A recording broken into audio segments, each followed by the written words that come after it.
Okay, so hello and welcome to this week's seminar, where I will try to cover some of the basics of machine learning and chemistry. So this week will hopefully be sort of rather elementary, with the aim that a first-year undergraduate audience can hopefully follow the seminar.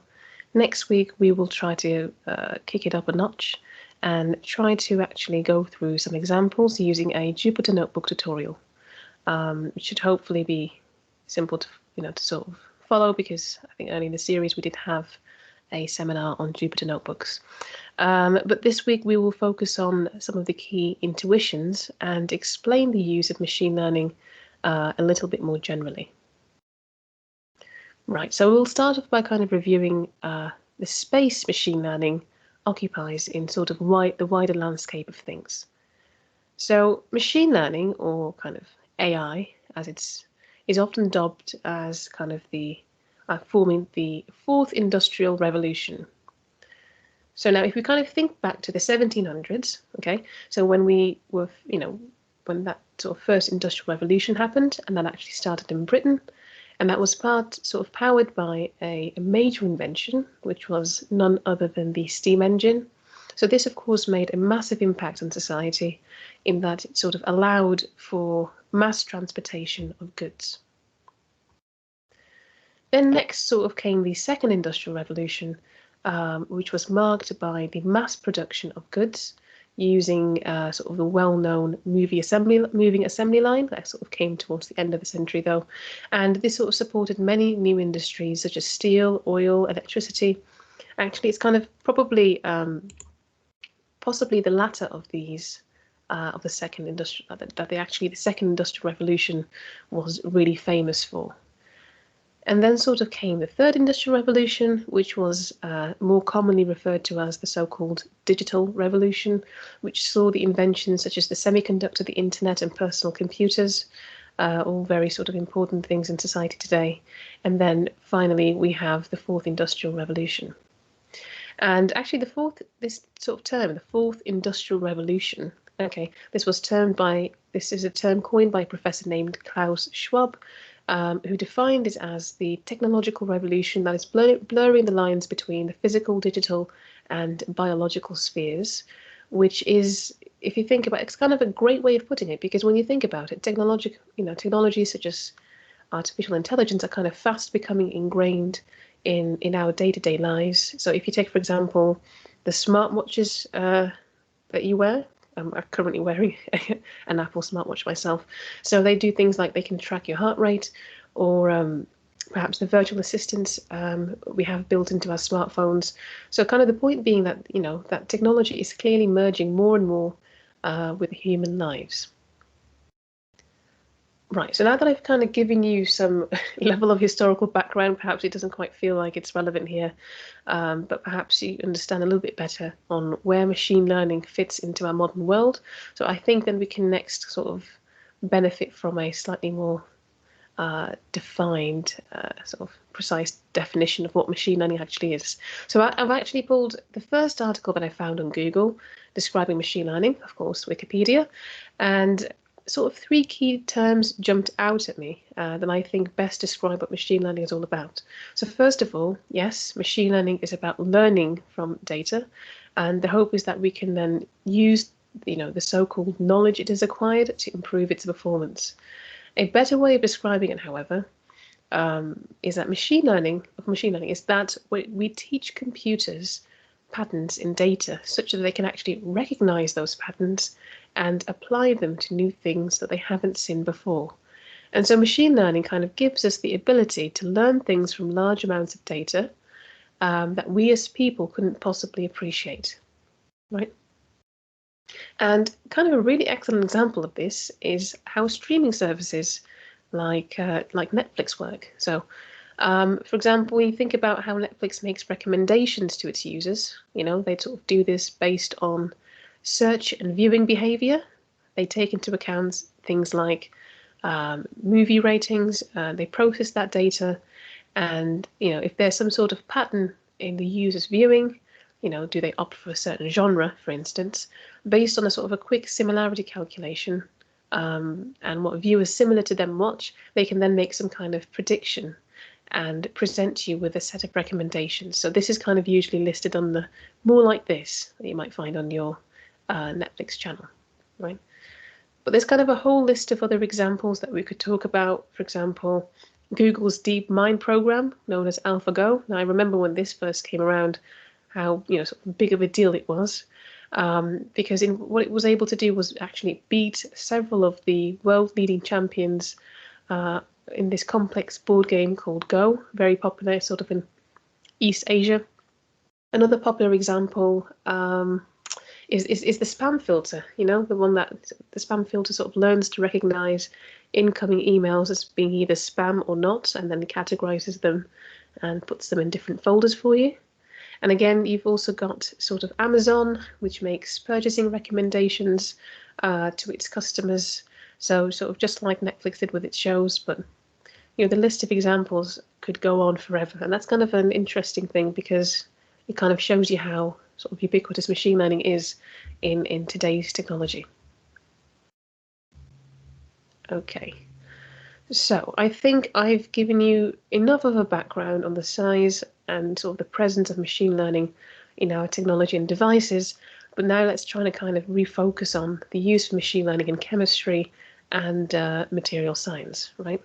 So when you think about sort of the current problems facing the world, okay, that sounds kind of serious, but we probably think about three main things. So you've got energy, you've got health, and probably waste, right, pollution. So to address these issues, you will need to find, most likely, you'll need to find new materials and find more efficient processes for synthesizing the drugs and the chemicals. And sort of modeling and simulation field plays a rather significant role in addressing a lot of these research aims. However, sort of kind of over the past decade or so, an increasing number of these modeling and simulation methods have been substituted with machine learning based approaches. So they have this machine learning surrogate model that tries to model these simulations. So just in my field alone, you can see that the number of machine learning papers for chemical reaction discovery has been increasing exponentially over the past decade, and kind of sort of by the looks of it, it doesn't seem to be that trend will probably continue. And the reason for this is probably because there are certain tasks that machine learning is just better suited for. There some tasks that machine learning is built for, right? And that's just kind of the way it is. So take, for example, the challenge of traversing chemical compound space. Now, if you want new drugs or even try to understand the nature of certain chemical reactions a little bit better, then this is something that you'll have to think about.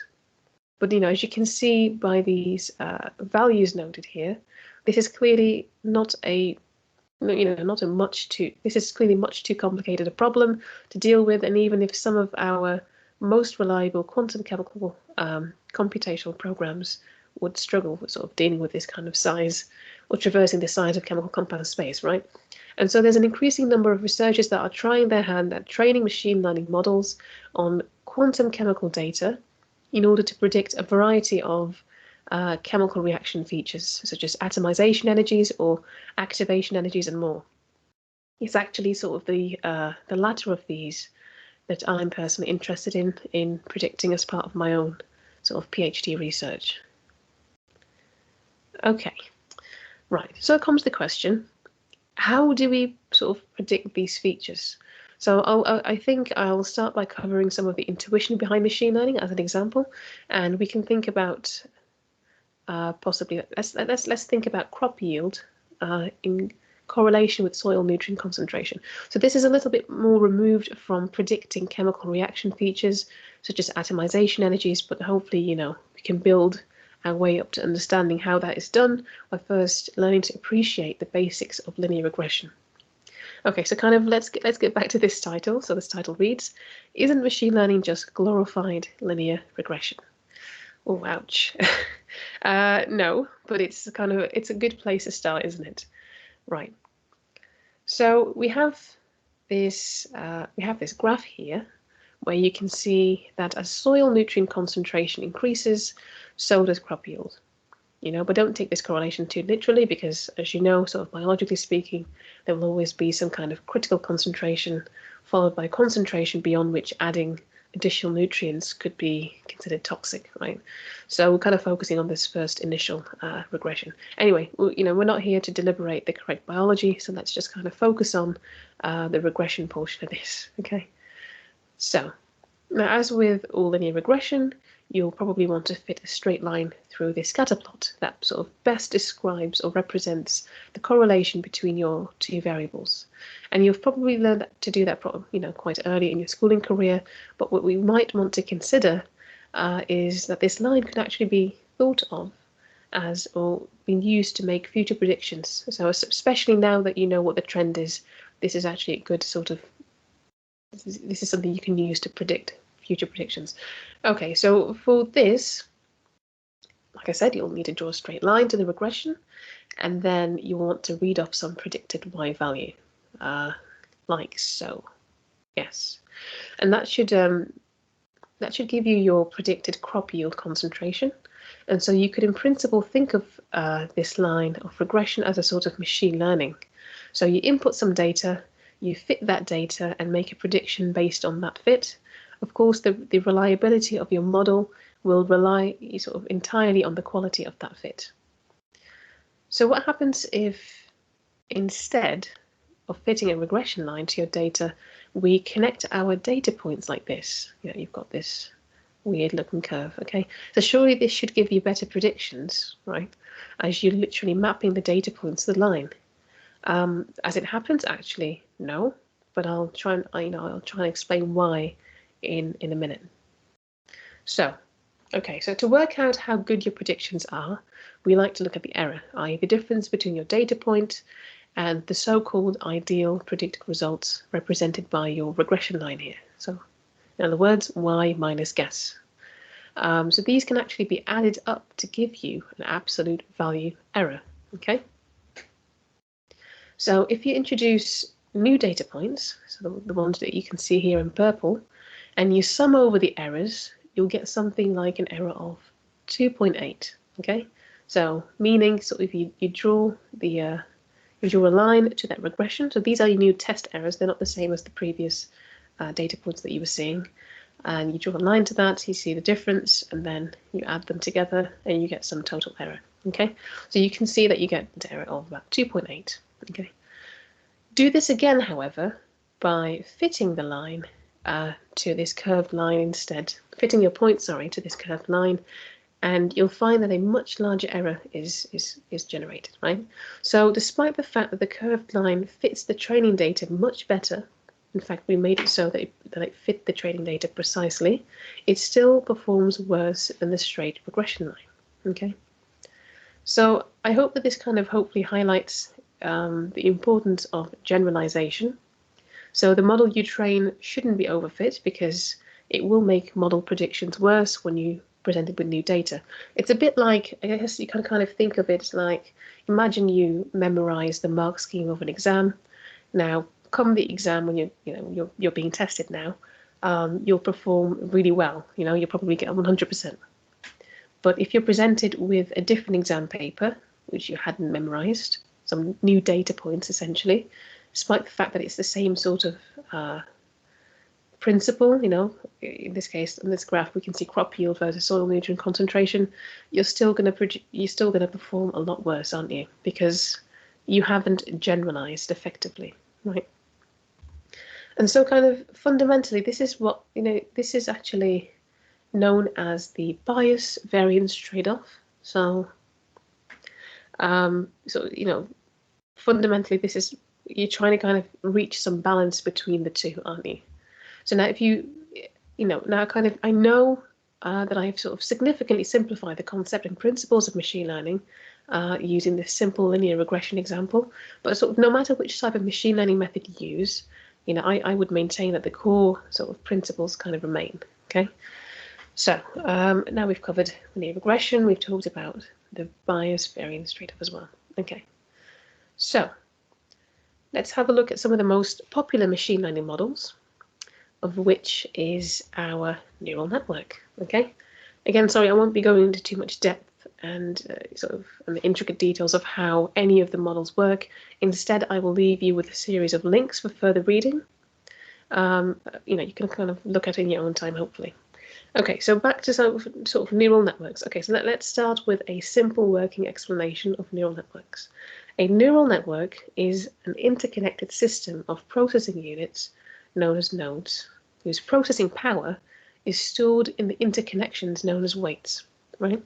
So the strength of these connections is gained from a process of adaptation, or learning, if you will, from patterns in the training data. So that's kind of a long sort of definition, and it might not be sort of the best way of describing something for someone who's unfamiliar with the concept of neural networks to begin with. So what I'm going to try to do is let's try and sort of flesh this out a little bit more. Okay, so neural networks. So neural networks, in essence, are a machine learning model based loosely on the animal or biological neuronal system. So these nodes I mentioned are effectively a bit like your neurons, and the interconnections that we talked about are a bit like your synapses. So hopefully you'll retain some, high school biology knowledge, and that will make a little bit more sense. Anyway, so this schematic here will hopefully show you what a neural network is. So let's start off with some inputs. Okay, so you come in with some inputs, and with some, which is essentially some data that you want to train. And those inputs are then sent to a series of what we call hidden layers. And in each of these sort of central nodes, these hidden layers, are where the nonlinear activation occurs.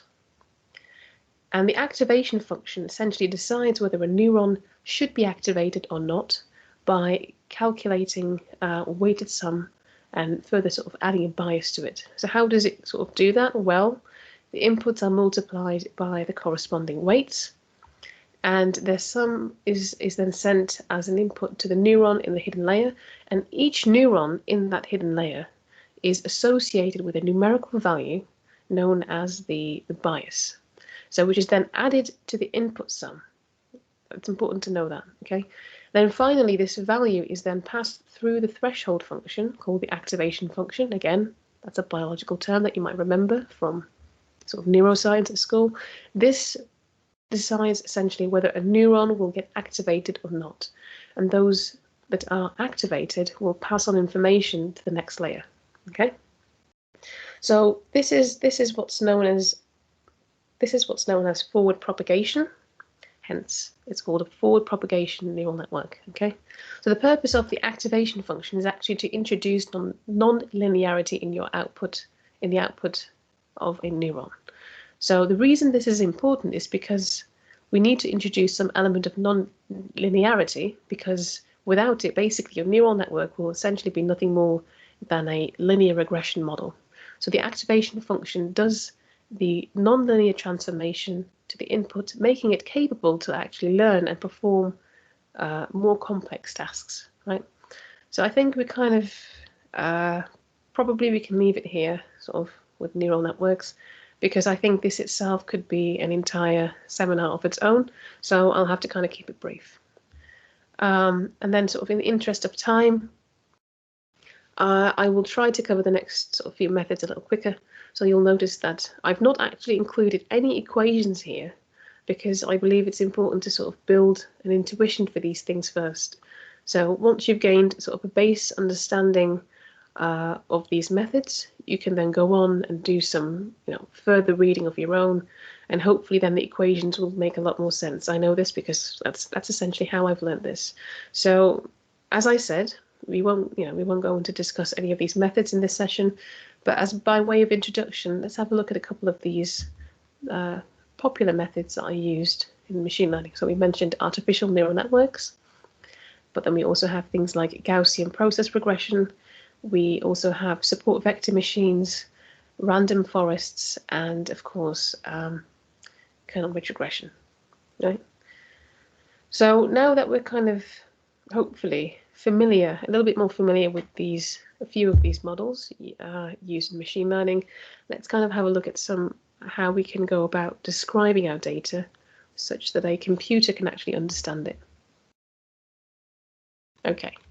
So let's get back to chemistry again, okay? So say you want to use machine learning to predict some target features about, your molecule or chemical system that you're interested in. But before you can actually set up a machine learning model that does that, we need to find a way of interpreting your molecules in a machine readable format. And so as you probably know, computers, they do very well with binary code. And so naturally one way might be to create some sort of fingerprint structure of your molecule. So this is useful if you're interested in capturing the subtle details of your structures, such as the functional groups. These can then be hashed into bit vectors, which you feed into your machine learning model. Again, I won't really go into the details of how this works, but hopefully you can appreciate what I'm sort of trying to capture here. So this is actually a really nice sort of depiction of the sort of thing that most of us are trying to achieve with machine learning and chemistry.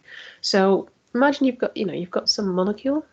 You use a descriptor to pick out a key feature that you want to describe and feed into your model, and then the model then predicts whatever sort of target property that you were looking to get out. So the example I gave earlier with the fingerprints, that was actually what we call a 2D descriptor. So it only obviously captures two-dimensional information about your molecules and your structures. However, sort of, kind of depending on the sort of chemical property that you want to predict, you might consider using a 3D descriptor. So, clearly it's important which type of descriptor or descriptors you choose when predicting some target feature. So to make this decision, you might want to start by selecting like a candidate descriptor, then maybe selecting a subset of these, evaluate the predictive model using these descriptors, i.e. looking at the key error metrics such as the mean absolute error and the root mean squared error, etc. Then select the optimal set of descriptors according to your estimations and evaluation of the acquired error. Do keep in mind that sometimes, a lot of the time, what you have, especially people working in chemoinformatics, they take this sort of, everything but the kitchen sink approach, where they throw every possible descriptor they can at their machine learning model, hoping that it will actually make better predictions. From experience, I know that that's not always the case. Sometimes less is more. So it's best to probably start off small and build on your model and see how, what sort of descriptors are most relevant for describing your chemical system, right? And go from there. So this is essentially what I'm trying to capture here, right? So once you've got your optimal set of descriptors, you can then move on to actually using that for your machine learning model. Okay, so we have chosen our model, we've also chosen a suitable descriptor by now, but how do we sort of gauge model performance? So we have a quick recap here. So your descriptor in this case is your X, okay? X is your input here, and so your Y is then your desired output. So during training, you'll have a tuple of values that you're mapping onto each other, i.e. if your molecular structure X looks like this, then your energy Y is this value.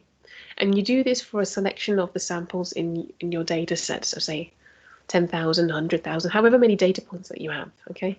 And usually about 80% of your data points is usually used for that training process. So if you've got 1,000, you use about 800, right?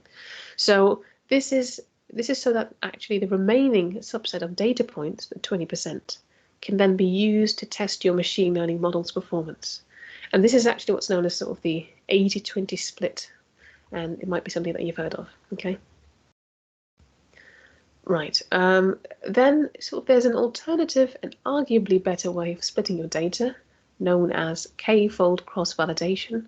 I don't know how relevant it is for me to actually go through this, but let's do it anyway. So this sort of takes a slightly different approach of where, over a series of sort of iterations, your model is trained on different indexed subset of your data, i.e. in each of, say, 5 iterations, your 20% represents a different subset of your data, Okay, so and after it's reached the final iteration, or folds as it's known, we can now average over this. So the way your model, the point of this kind of is that so that your model isn't biased towards a certain subset of data, because even if sort of your 80-20 split was selected at random, which it usually is, for example, if you use packages such as scikit-learn, it does that automatically for you. The problem is that there will still be an element of bias, right? But with cross-validation, it's almost as though your model has seen all of the data, and that's kind of what helps it sort of become a little less biased and make better predictions, hopefully. Right, okay.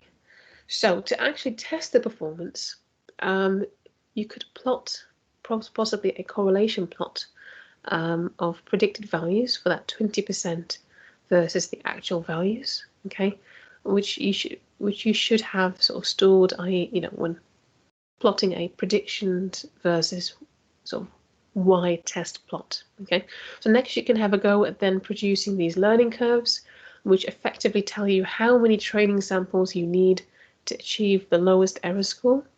And then by error score, I mean calculating things like the mean absolute error and the root mean squared error. So in both of these cases, those are sort of the key error metrics that you'll probably be looking at, right?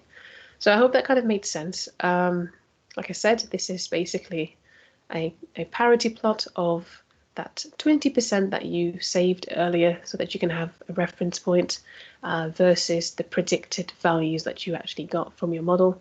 The better, the better your correlation, the better obviously your predictions and so on. You're going to want to quantify that with an MAE value for your training and test sets. And then here you can see basically, what point does the accuracy of this model no longer improve with the number of training examples. So here you can see it's probably roughly around here, about 1,000 training examples. Okay, so, so yes, I think I'll end the seminar here, just because honestly this is such a large topic and I could probably never do it justice, especially sort of trying to pitch this at a first year undergraduate level. So apologies if this seminar was a little bit rambly, but if you're interested in how we actually compute machine learning models in research, do join us next week, where I'll go through a more focused Jupyter Notebook example. Though that's probably more of interest to postgraduate students if I think about it, but if you're interested, do come along. Okay, so I think I want to leave you guys with one of my favourite KCD comics, where you have this guy standing on this pile of data, and then he sort of says to his colleague that all he needs to do is pour this data into a big pile of linear algebra, which will output some kind of predictions.